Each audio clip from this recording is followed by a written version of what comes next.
Elə xəstələr var ki, onlarda beyində suyun yığılması qeyd olunur. Beyin kompüter tomoqrafiyasına yaxud da maqnit rezonans tomoqrafiyasının nəticələrinə görə.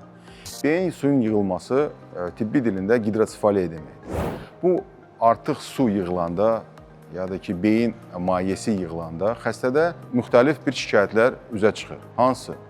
Baş ağrıları, ürək bulanma, qusma, yerişin pozulması, davranışın pozulması, yaddaşın azalması. Adətən belə xəstələr ilkin dövrdə nevropatoloq müraciət edir və müayinədən keçdikdən sonra bu diaqnoz təsdiqlənəndən sonra neyrocərrah onlara hansısa bir cərrahi müalicə aparılmalıdır.